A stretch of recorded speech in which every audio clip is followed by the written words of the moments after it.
idol ng mga DDS, ang nagmana ng pagka-mayor. Aba, ano to?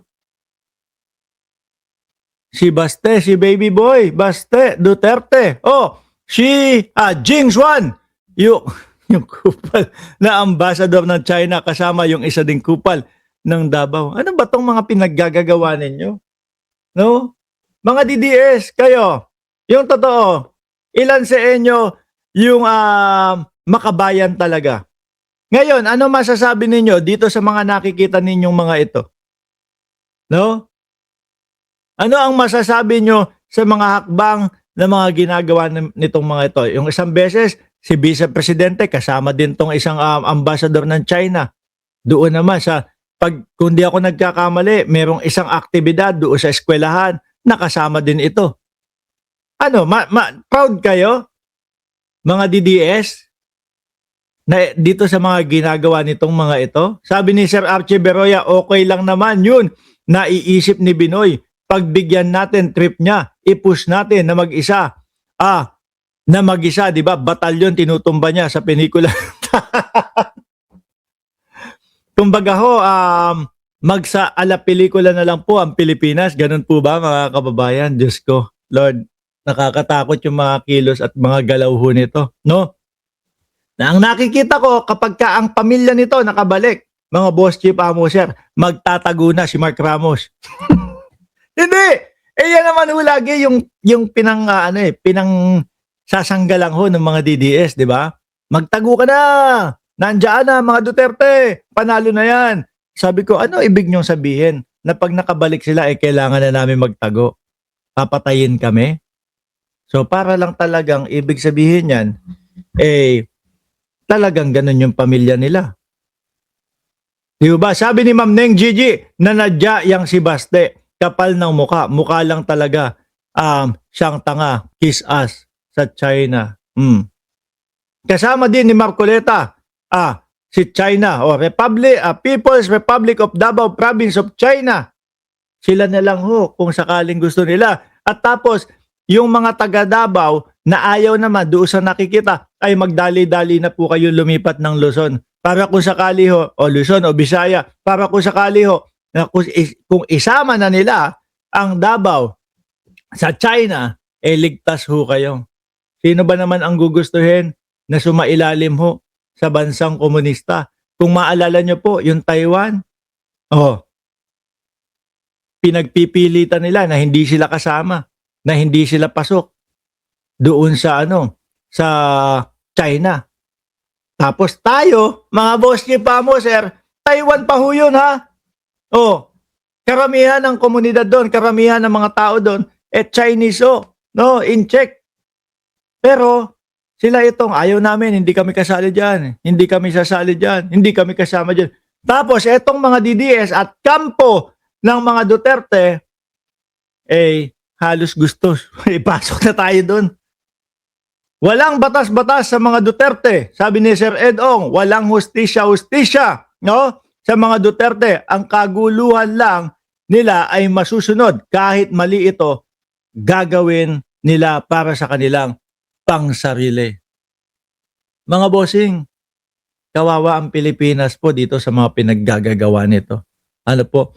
At ako, kung sakali na bumalik sila, tapos, ayun na, isinama na tayo sa China, pinasakop na tayo sa China, mga kababayan. Ako po, hindi na ako babalik ng Pilipinas. Ayoko pong masama doon sa mga komunistang bansa. Sabi ni Bench, gagawin ng imbakan ng something. Alisin sa Senado si Calvo. Sino Calvo? Si Bato de la Rosa. Sabi dito, mga kababayan, kung si Bato de la Rosa yung tinutukoy ninyo, sige, patulan na natin yung topic na yan. Ang sabi alisin sa Senado si Calvo. Kung si Bato de la Rosa ang gusto nyong alisin, sinasabi dito ni Senator Panfilo Lacson na maaari na masuspende yung sweldo ni Bato de la Rosa dahil po sa pagkahaba-haba na nang hindi uma-attend o pumapasok sa Senado itong si Bato de la Rosa. Biruin nyo naman po yan. Kung hindi po mga pro-China, eto naman, hindi naman pumapasok, hindi naman ginagampanan ang kanyang tungkulin bilang isang senador ho.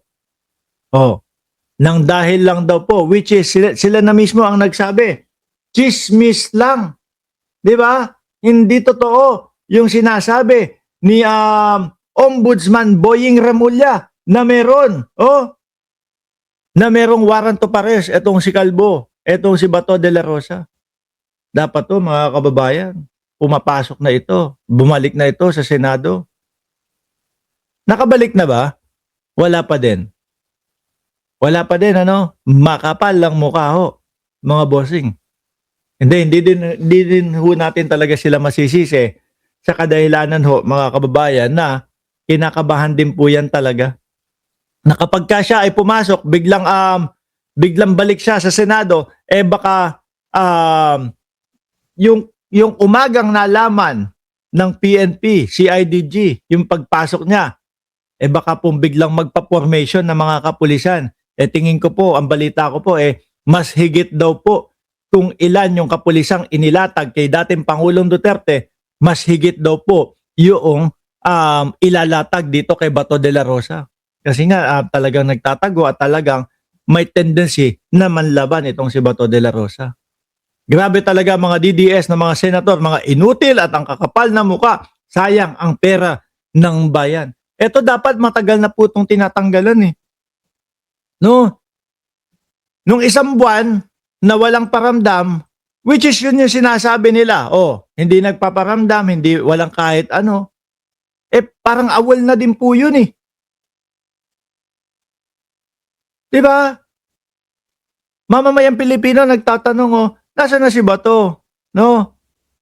Nasaan na yung senador natin? Aba, tuloy-tuloy ang kaltas sa amin, sa aming kinsenas katapusan, pambayad, doon sa mga senador, kasama si Bato de la Rosa. Aba, araw-araw merong nakapatong na tax doon sa mga pinagbibili natin at ang ibang bahagi niyan ay napupunta kay Bato de la Rosa. Asan si Bato de la Rosa? Dapat to dati pa lang, sabihin na natin, tayo, mga simpleng Pilipino, 1 linggo ka o 3 araw, 4 na araw ka hindi pumasok. Iba na. Ang ingay na ng usapang ganyan, di ba? Doon sa ninyo, sa mga pinagtatrabahuhan ninyo. Eto pa kaya, ilang buwan na ho, mga bayan, mga bossing. Ilang buwan nang hindi pumapasok, hindi nagtatrabaho, pero parang ang tagal nilang suspendihin yung sweldo ni Bato de la Rosa. No work, no pay. Bugi Arellano. Shout out sa inyo. At Jeric Reyes. Mga bossing, parang pabigat na lang po sa atin yung mga DDS. Pansin nyo ho?